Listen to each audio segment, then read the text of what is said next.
यरमई हरदिया दुभ पातर है। यरमई हरदिया दुभ पातर है। यरमई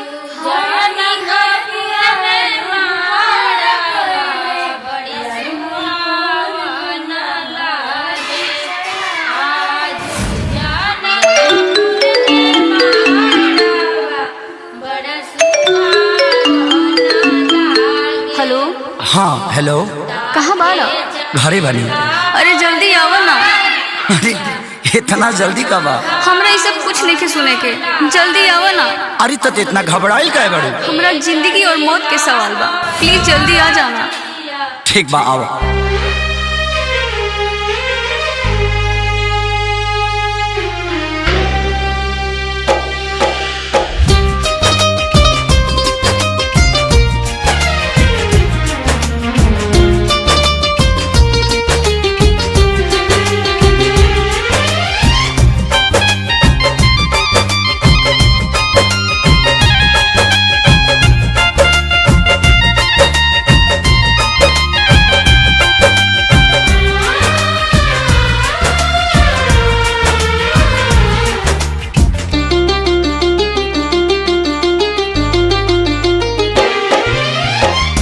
पगली के भइल बाटे पागल के दासा, आज हमरा पता चलल प्रेम के भाषा।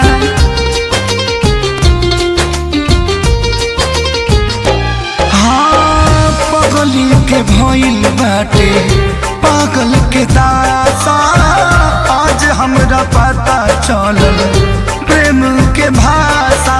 रोते रोते मिले हमसे आयल बड़ी, रोते रोते मिले हमसे आयल बड़ी।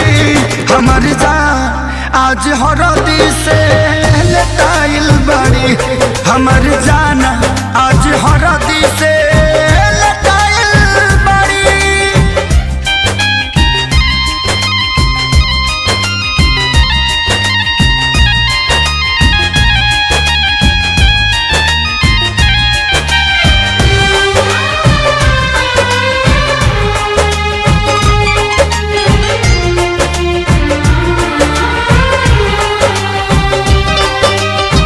घर परिवार देख खोजत होई जा, छतिया पमुड़ी धके रोवा तारी एही जा।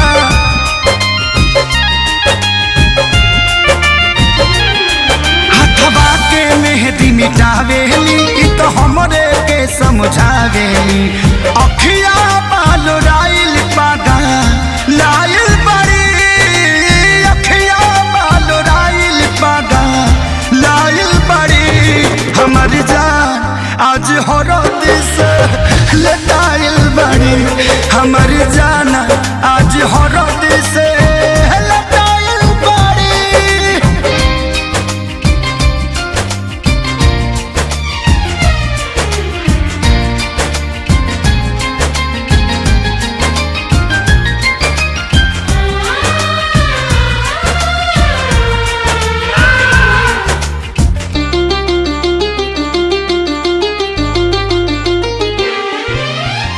रोवला से इनका झरे बनावा के पाता, प्यार के मतलब रब जिया जुए बुझाता।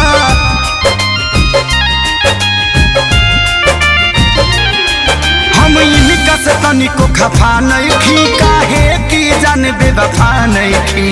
अखिलेश के खेसारी खाती भुलायल बड़ी, अखिलेश के खेसारी खाती भुलायल बड़ी। हमर जान आज हरद से लटाइल बड़ी, हमर जान आज हरद से लटाइल बड़ी। ए जान हम तो के छोड़ के ना जाए। सुना, कुर्बानी के नाम ही तो प्यार होला, और प्रेमी से बढ़ के परिवार होला। सबके इज्जत के बात बजान, तोहरा चले के परी चल।